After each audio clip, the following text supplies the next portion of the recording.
Chapter 6 takes us into the first part of the flow of food, and that is purchasing and receiving of the product from our vendors. This chapter, we're going to talk about characteristics of an approved supplier. We're going to talk about guidelines for receiving and inspecting deliveries, requirements for key drop deliveries, procedures for handling food recalls, procedures for checking temperatures of different food items, and temperature requirements when receiving food. In addition, we'll also look at packaging requirements, documentation, government inspection stamps, quality requirements, and receiving criteria for specific types of food items, depending on what you might be working with. So different considerations we need to take into that we need to be thinking about when it comes to purchasing. You know, you've heard me say it more than a few times in previous chapters. We want to make sure we're purchasing food from approved and reputable suppliers. These approved suppliers, of course, they meet local, state, and federal laws. They have standards that apply to all parts of the food chain, including the growers, shippers, packers, manufacturers, and distributors. And also they're working with local markets. They've developed relationships with their vendors, and you in turn should be developing relationships with your suppliers. So at the basis, they need to make sure that they're inspected for wholesomeness, making sure they've got products and stuff that meet the standards that you're looking for, and that, you know, all the basic laws, they're meeting those state, local, and federal laws as well. Any inspection reports should be reviewing the different areas that they have as far as the receiving and storage, processing, shipping, cleaning, sanitizing, personal hygiene, staff training, their recall program, and their HACCP program, or whatever their food safety one is. Most of these inspection reports are done either through the USDA, the FDA, or an outside third-party inspector. And there are different practices that are standardized here in the United States that they should be looking at when it comes to those inspections. And those are things that you can get from your suppliers. Just like we have our sanitation inspection reports that are public record, it's the same thing when it comes to your vendors and stuff as well. You know, I'm a huge proponent of building relationships with your vendors. I know there's a lot of places, people, companies, and stuff that just look specifically for the lowest bid. And if somebody else outbids you, guess what? They're going with somebody else. I've always been a proponent of building that relationship with the vendor, specifically with whoever your rep is, because, you know, yes, there may be some things that may be a little bit higher from time to time, but if you have a good working relationship, you're able a lot of times to be able to develop that relationship and make sure that both of you feel comfortable in the relationship as far as vendor and the, you know, restaurant, and allows some things, you know, because I'll tell you right now, it's happened to, it'll happen to you, it's happened to me, it's happened to all of us in the industry. You've had those oops moments where something just did, you forgot to order something, or you shorted yourself of what you need to order. You know, I can't tell you how many times I've called up my vendor saying, hey, I shorted myself, I need a case of blah, blah, blah. And I can't tell you how many times that I've had my rep physically bring it, like they'll put it in their car and bring it to me. But it's because I developed those relationships, and, you know, they were my provider when it comes to those. So yes, we want to make sure that we're working with reputable suppliers, and that everything that we are doing is with our customer in mind, because we want to make sure we're providing that safe food. But, you know, be conscientious of how you pick your suppliers and how you work with them. You know, they're people too. They're not just a number. just kind of a food for thought. Again, a little off tangent, but something I always like to talk about a little bit in different formats, because you're going to come to a time where you're going to be the one ordering food. You're going to be the one working with the vendors.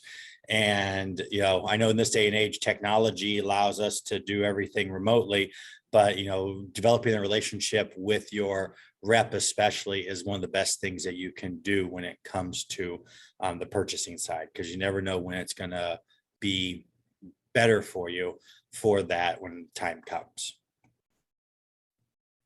So you've ordered your product from your reputable suppliers. You've got your schedule as far as when product is coming in. Now, they're bringing product in. So some different receiving guidelines. So ideally, you want to make sure to have food delivered when the staff can actually inspect it. So for a lot of places, especially like if you're open for lunch, you're not necessarily want to take a delivery between 11 and 1, because you're probably really busy at that time. Staff is busy, so no one's going to really have time to check those orders in.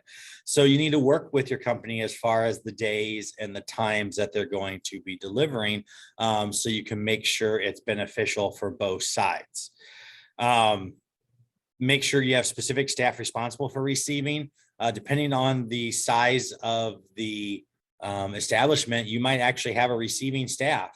If you go to some of the larger places, I know Paradise, you actually have people that are there in receiving. That is their job, is to receive the product in, check it, make sure it's meeting all the criteria, that they're not shorted on products, all that fun stuff. And then they can, in turn, will distribute it to where it needs to go. Now, a small restaurant, it might be you as the chef that's inspecting and receiving. It might be your sous chef. You might have your prep cook. But whoever's doing it, make sure that they are trained appropriately for receiving. So they learn to follow food safety procedures, making sure you allow them to accept, reject, and sign for deliveries. Because once that signature goes on, that's stating that, hey, everything is good to go, and we've noted any discrepancies or anything. If you're not the one doing it, you're having somebody else do it. Make sure they understand that when they're signing on behalf of the company, that, hey, this is going to be good. But then you also have to allow them to use judgment calls as far as if they need to reject product because it's not meeting the specifications that you need, or things along those lines. Again, provide the staff with tools. Make sure they have the proper equipment, thermometers, documentation stuff that they need to actually bring that stuff in and have it ready to go. Okay? You want to make sure you're planning ahead for shipments. Thing with shipments is you should know when they're going to be coming in. It's not going to be, I'm going to place my order and we'll get it sometime between Monday and Thursday. No, when I place this order, my weekly shipment is Tuesday at 10 o'clock ish. So you need to make sure that you're planned ahead, that you have the staff needs, the scheduling is all in there, so it's ready to go. And then, of course, you want to make sure you're inspecting those deliveries immediately, because once it's been signed for and everything, yes, most vendors, if you find an oops later, they will credit you, get you the product and everything, but you don't want to abuse that system. You want to make sure it's getting taken care of right then and there, so that they can make it right if you have any problems or anything along those lines. So the process for inspecting, you want, inspect the delivery truck. Sometimes that can be a little problematic, getting out there and making sure everything is good to go. But, it's one of those that it never hurts, as well, making sure that, the sounds are right. You hear the refrigerators running and things like that. You want to inspect food items. So of course you want to look at quantities and spot check weights just in case. And that doesn't mean you're weighing everything or checking everything. But spot checking weights is just take a random sample, put it on your scale, making sure that it matches up with what they're telling you. Now, there's a consideration of that. You need to make sure your scale is calibrated too, because if your scale is off, then yeah, it's going to read off from what theirs is, because they make sure those are calibrated when they are, doing those. In fact, those are actually inspected usually by state agency or USDA, because they're usually charging you by the pound. So so the regulatory agency wants to make sure that those are accurate. So they're not adding extra ounces onto whatever they're charging you per ounce type of thing. You're checking for damaging. If anything's been repackaged, making sure everything is still in good condition, and if there's any mishandling, then you can take sample temperatures of TCS foods as well. Again, just to make sure that when it comes in, that's coming in at the proper temperature. You can see in the picture here, the culinarian that is checking the cottage cheese, using that thermometer to make sure that cottage cheese is reading at the proper temperature, because if it's reading above the temperature, we don't know how long it's been above that temperature. And it's one of those, probably better be safe than sorry. If it's above temperature internally, then we probably should reject that order. I'll tell you right now, a lot of places do not temperature check every TCS food. Now, but it's not necessarily a bad habit to get into. In fact, it's a good habit to get into, because again, you are being proactive and you're minimizing the risk that could be coming along with these TCS foods that are going to your customer. Because remember, up until now, this is your first time that you have control over the product.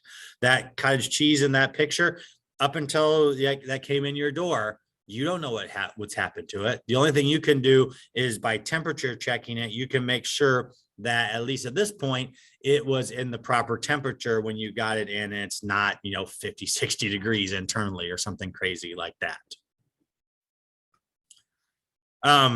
Now, you might have times where you maybe do a key drop delivery. If that's the case, what a key drop delivery is, it's where your vendors, your suppliers, whoever the truck driver is given access to your operation after hours to make deliveries. So maybe they have a third shift and they're doing an overnight delivery where they come and deliver at 2 a.m. Well, you don't necessarily want to have somebody or yourself there at 2 a.m. to accept a delivery. And so you can do what's called a key drop delivery, where they have access to go in, they drop your stuff off. So if it's non-refrigerated, it goes probably in dry storage. If it's refrigerated, it goes into one of the walk-in coolers. That's whatever agreed upon. If you have multiple walk-in coolers. And then of course, if it's frozen, it goes into the freezer, and then they leave, they lock up and then move on. So then what happens with that is that as soon as they arrive to operation, then the staff needs to inspect those deliveries and make sure everything is appropriate. So they're all ready to go. If you're doing key drop deliveries, some different criteria you want to take in consideration. Of course, like you've heard many, many times, make sure it's an approved source. Make sure that they're placed in correct storage locations for those required temperatures. If it's refrigerated, it needs to go into a walk-in cooler. Frozen, go into the walk-in freezer. If it's room temp, dry storage is fine. Making sure that they're protected from contamination in storage, so that you're not, they're not bringing in chemicals and sitting them right on top of produce. It's being kept separate, making sure they're aware, which I would hope so, but you never want to assume in some of these cases. Obviously, we want to make sure things have not been contaminated and it's presented honestly. The fact that we are relying even more upon our vendors because we're not there to physically check each one. There's definitely a level of trust for a key drop delivery that they're going to be bringing this product in the best possible way they can. It's going to make sure that it is doing well, that's at right temperatures, that where there's no time temperature abuse or anything along those lines, because we can't reject it right then and there, because again, somebody's not there at 2 a.m. when they might be dropping that off. So there's that definitely level of trust if you're doing key drop deliveries as part of your business model. If you need to reject items, of course, when you're going through, you want to separate those rejected items from the accepted items. Make sure the delivery person is informed of why it's being rejected. Make sure that you get a signed adjustment or a credit slip, depending on what they are doing. Before it goes to the delivery person, you need some sort of written record that this is being rejected, it's being sent back, so you can get a credit to your account, because you don't want to pay for something that you are not taking in. Now, please remember with this, if you're rejecting an item, remember that working honestly works both ways. make sure you're not rejecting an item because you made the mistake and accidentally ordered something that you don't need. I mean, there's some where they'll give you a little bit of leeway, but please don't abuse that. Remember, that comes back to that relationship that you have with your vendors. Right. But you do need to make sure that, yes, you hopefully trust that they will, but still have that documentation, because you're probably also going to need it from an accounting standpoint. So the accountant can see why this invoice was at this price, but we're only giving them this much, because there's that credit that comes along with that. Make sure that the rejection is being logged on the invoice or receiving document. There needs to get, you're going to hear this a lot, not only in this class, but in other classes. When you take management with me, you'll hear this as well. Document, document, document. If it's not documented, it did not happen. Okay? You need to make sure that you are logging or documenting these things, so you have something to go back to down the road when there's a question about it, or there might be an issue with it or something along those lines. Okay, recalls. So sometimes you're going to come into a situation where you receive food, everything is good to go, and then you find out that the food has been recalled for whatever reason. It's typically because they found that there was an issue at the manufacturing facility, the growing field, whatever the case may be. Your vendors will send, in this case, probably this day and age, emails, text messages, or something like that, that will let you know what is being recalled. And of course, they're going to know because they have an invoice of what you purchased. And if what you purchased is on that recall list, they are under obligation to let you know about the recall item. So recall comes in, of course, you got to identify the recalled food items. Obviously, you want to immediately remove it from inventory. Store it separately, so people aren't accidentally using it when they shouldn't be. Find a way to label the item, prevent it from being placed back in inventory. So you can see there they have that red piece of paper. It says do not use, do not discard. It's letting people know, hey, it's not for use, but we don't want to pitch it, right? Obviously, you want to make sure you're communicating with your staff not to use it. And then you refer to the notification from the vendor or the recall notice as to what to do with the item, because they might tell you to throw it out, to destroy it. They might need it to come back to the vendor, but don't do it. You make sure it's separated out, and then you wait to find out what needs to be done with it. And then you follow through and make sure you're getting rid of it, because there's a reason why it's being recalled. So you don't want to play Russian roulette with your customer's health and still use this product when it potentially makes somebody sick.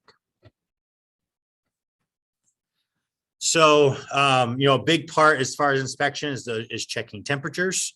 Of course, one of the big things as far as TCS foods would be meats, poultry, and fish. So typically what you're going to do is you're going to insert that thermometer stem or that probe into the thickest part of the food, usually at the center, to make sure that it is reading within the proper temperature guidelines internally. Anything that is ROP is actually means reduced oxygen packaging. All right. You might also find MAP, which is modified atmosphere packaging. Anything vacuum packed or sous vide foods, those you insert either between the two packages, because the thing is you don't want to actually penetrate the reduced oxygen packaging or the vacuum pack or anything, because then it defeats the purpose of it. So you can see here in the example, you've got this ground beef, probably 5-pound logs of ground beef that have been probably vacuum packed or at least MAP packed. Well, if you insert the thermometer into that packaging, now you've taken this whatever it is, and now it's not packaged the same anymore. And so what you can do is insert the stem or probe between the two packages to see if it's reading the right temperature, or if it's flexible enough, you can fold packaging around this thermometer or stem in order to read the temperature. But as part of the receiving process, you don't want to actually stick the thermometer into those packages and stuff, because that's not going to do you any good, and it defeats the whole purpose as far as why it was packaged like that to begin with. Any other packaged foods, you can open the package and insert the thermometer into the food. So like with that, looks like sour cream, take the lid off, even if it has the cover over top, you peel back, you can just stick it right through there, making sure that it reads appropriately and it's ready to go. So it's one of those that, you're getting it right into the food, making sure it's ready to go at that right temperature. Again, you're just double checking, making sure things are good to go. So some different temperature requirements for your deliveries. If it's a cold TCS food, it does need to be received at 41 or lower, unless otherwise specified, right? So remember, temperature danger zone is above 41, below 135. So 41 or below is fine, 135 or above is fine too. Goes above that, then you've got some issues. So like example there, maybe you buy already diced tomatoes, pre-diced tomatoes. When those come in, you stick your thermometer in, you need to make sure that they're reading that 41 or below. Okay. If you are receiving live shellfish like oysters, mussels, clams, scallops, the air temperature needs to be 45 at the max, and the internal temperature no greater than 50. Okay. But once it's received, then you need to make sure it's cooled to 41 degrees or lower in 4 hours or less. Okay. So it's air temperature 45, internal temperature no bigger than 50. And then once you've received it, it goes into your cooler, and it needs to make sure it gets down to 41 in less than 4 hours. Which again, if it's at 50 or less, it shouldn't take 4 hours to get down to 41, especially with seafood and stuff. If you are icing it to help keep it cold, it should drop down pretty fast. If you are receiving shucked shellfish, like you are receiving scallops, they're not in the shell, they're already out, they need to be received at 45 or lower, sticking a thermometer in, and then making sure that after you received it, it's cooled down to 41 in less than 4 hours. So you have a little bit of leeway. And the reason why that is the fact that when you pull it off the refrigerated truck, the temperature is going to raise, especially if you're taking deliveries in the summer, right? If it's 90 degrees out and you're coming out of a 38 degree refrigerated truck and it's out in 90 degrees, the external temperature of your product is going to raise up in some temperature. So there's some leeway there. The fact that, it doesn't have to be at 41 when it's coming in from the truck, but you need to make sure you get back down to 41. And again, you got 4 hours to do it. So it should not be a problem, but you still want to be mindful of it. Milk. Again, it's 45 or lower, making sure it's cooled down to 41 in 4 hours. You notice a pattern here, right? Shelled eggs, temperature 45 or below. If you're bringing in any hot TCS foods, they need to be received at 135 or higher. In this case, you don't want to have, there's no leeway. It's not 130. Reason why is below 135 is part of the prime time temperature range for bacteria growth. So we want to make sure it's being held above 135 or above. Now, if it's frozen product, there's a couple things we want to make sure. If it's frozen, make sure it's received and it's frozen. Okay. If there is evidence of thawing and refreezing, we do need to make sure that we are rejecting it. So fluids or water stains in the bottom of the case bottom in the cardboard packaging or in packaging itself, ice crystals, frozen liquid in food or packaging. If you look at the picture there, you can see the shrimp there on the left. Those look like good frozen shrimp. The ones there on the right, they have thawed and refrozen, and you get little ice crystals on it. That's an easy indicator to tell you, hey, this thing was not held correctly. Chances are it thawed and then it refroze.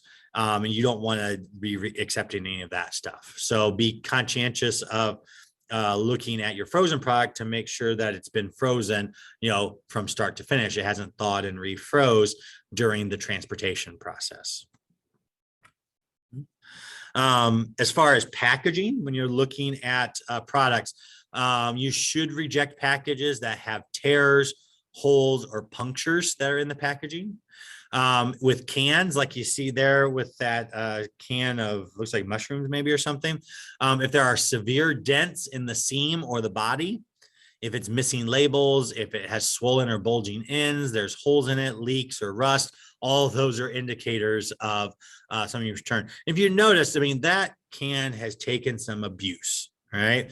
A little minor dents are okay as long as they're not on the seam. But you want to make sure that if there's dents on the seam, that could potentially have an adverse effect on the can's ability to hold the food and keep it safe. So those you want to make sure. If it's missing a label, you want to be conscientious about that because you don't necessarily know what it is. If it's missing a label, or your staff won't necessarily know what it is when they're going into it.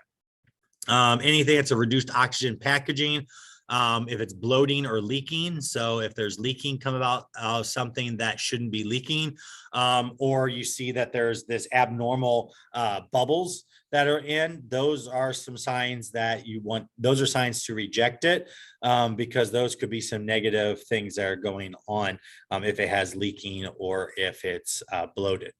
Any broken cartons or seals, anything that has a seal on it, you know, like your milk, right? Before, when you get your milk, it has that seal on it. You know, when you first open it, you get the crack, crack, crack, crack that breaks that seal. If you're getting a case of milk and you notice that one of them has already separated because the seal has been broken, you probably want to reject that because it might have been tampered with. Somebody's maybe gotten into it. Who knows? And you want to err on that side of caution when it comes to those things. Any packaged items that are dirty or discolored, you want to probably look at rejecting.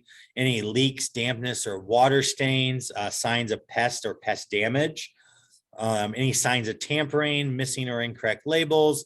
If the use by or expiration dates are past, if that today's date is past what they say is as far as a use by or expiration, yeah, you probably want to send those back. Those are ones you don't want to spend your hard-earned money to then not be able to use or things along those lines. So other things that you're going to be looking at, first and foremost, is required documents. For example, all shellfish that you bring in. So you bring in live oysters or clams, mussels, things like that. They must be received with a shell stock ID tag. And we just call them a lot of times we call them a seafood tag, but they're a shell stock identification tag. And what this is it tells us where they are harvested, when they were harvested, who they were harvested to. And you want to make sure you're storing your shellfish in the original container that it was brought in, ideally. Do not remove the tag until the last shellfish is used, so keep it on that original container. Make sure you write the date the last shellfish was used on that tag. And then by law, you are required to keep that tag on file for 90 days after the last shellfish was used. So if for some reason an outbreak would happen and it gets traced back to shellfish that you have worked with, that you're using, whether it's through your business or not, they can see through these shell stock tags where the seafood came from, when it came out, and they can then either do recalls of product or they can reach out so people that had purchased those things know that, hey, we've had an incident with shellfish that came from this area at this time. So it's a way for us to go back and make sure that people are being taken care of. And if there happens to be issues, we have some documentation that goes along with it. But by law, you are required to keep that tag on file for 90 days after that last piece of shellfish was used.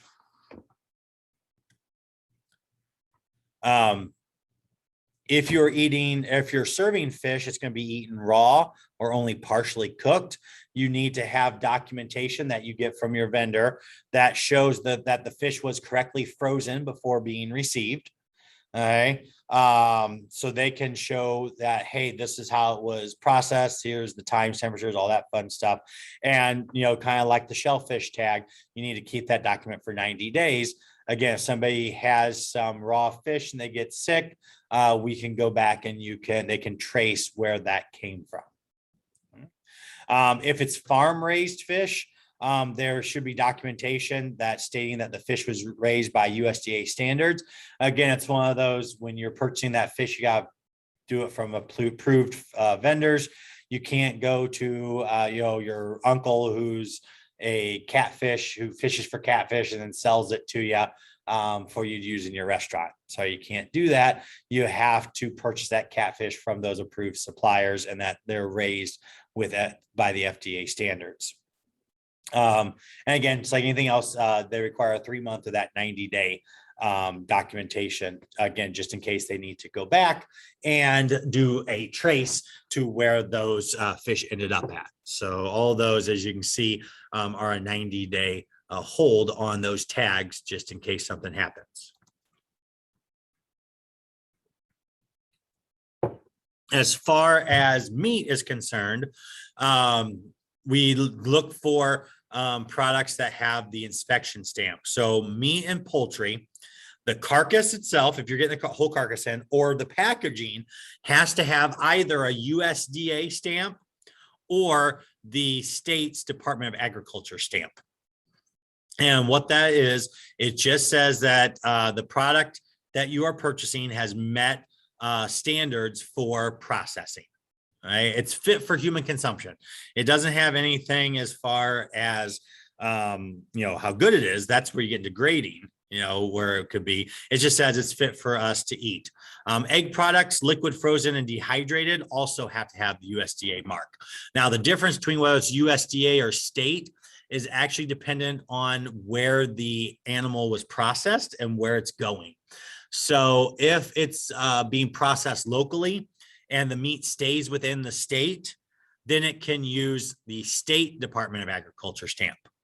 If it's interstate meat, meaning it's being processed, but it's going to be sold in other states, it requires a USDA stamp. So that's the difference between the state and the USDA, is where that meat's going. If it's crossing state lines, it has to be USDA inspected. If it's staying within the state, then the Department of Agriculture from that state can inspect those. Okay.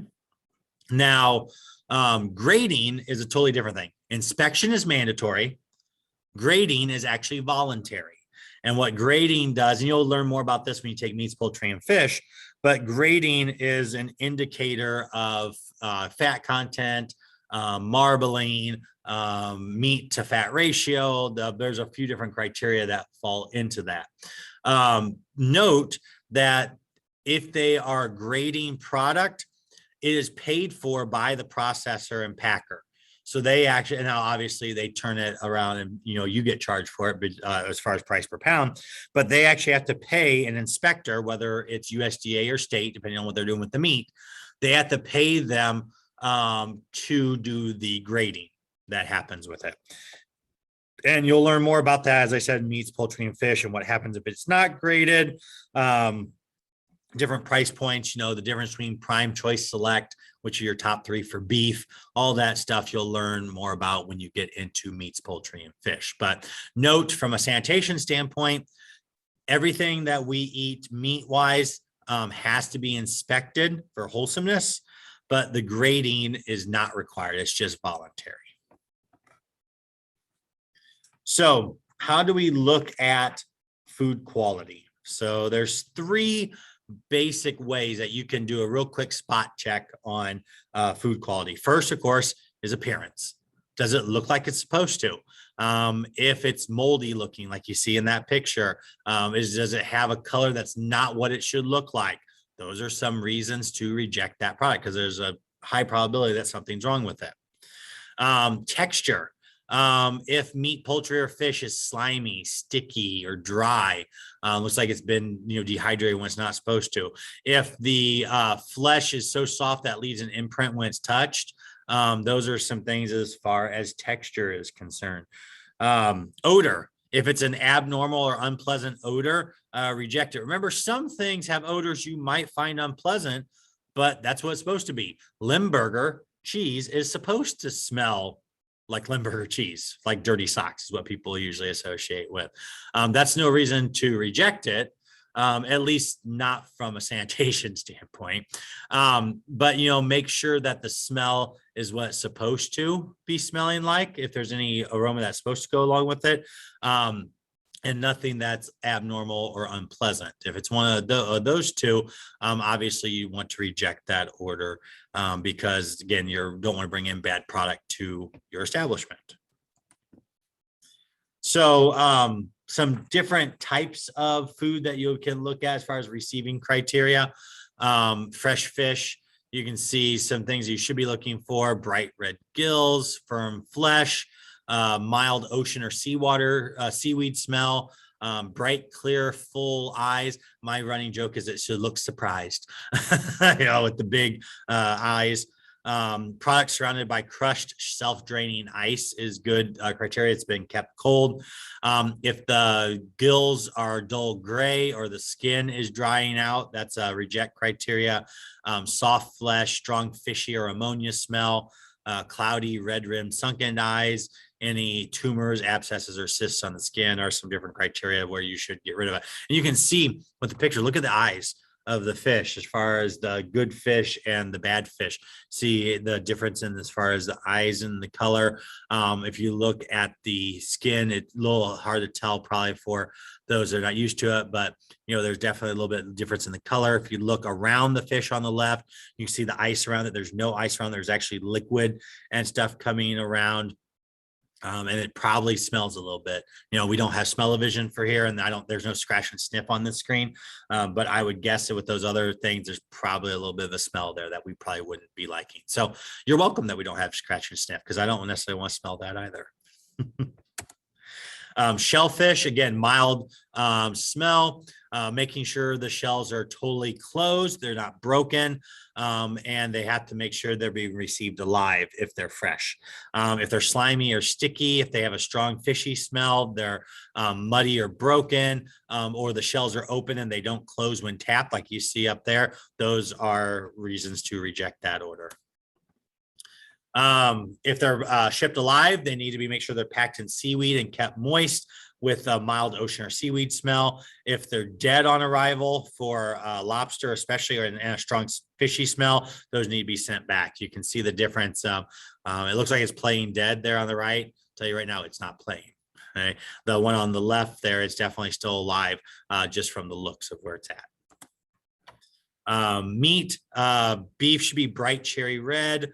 If it's aged, it could be a little bit darker, and you might have a little purplish if it's vacuum packed. Lamb is going to be light red. Pork is going to be light pink to white.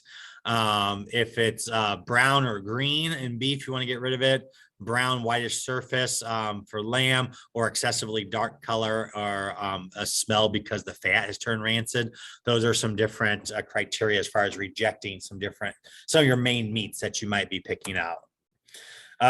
Some other things there: if the flesh is firm, springs back, there's no odor, and the packaging is intact. However, if it's slimy, sticky, or dry, the smell is really, really off, or there's any broken cartons, dirty wrappers, packaging, broken seals, some other things that can be issues when it comes to meat.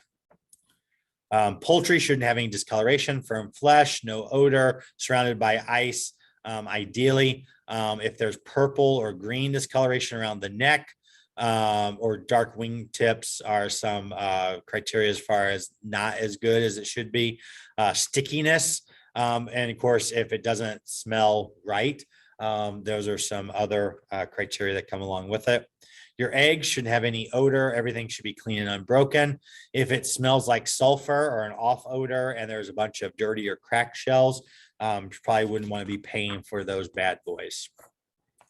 For dairy, make sure if it's milk, it doesn't have, it has that, milk smell. Butter should have that uniform color and firm texture. Cheese are typical flavors and textures, unbroken rinds, depending on how you're getting them. If the milk is sour, bitter, or moldy smell, hopefully you never get to the thing of taste. That just makes me go, ugh, just thinking about it. If it's past the sell-by date, those should be things you'd want to reject. Butter, if it's sour, bitter, or moldy, uneven color, the texture is too soft, or contains pieces in it that shouldn't be there. Cheese, if it's an abnormal flavor or texture than what it should be. The color's not right. The mold is mold that shouldn't be there, or the rind and everything is broken. Those are some things as far as rejecting. Produce, of course, with produce, the temperature varies according to the product.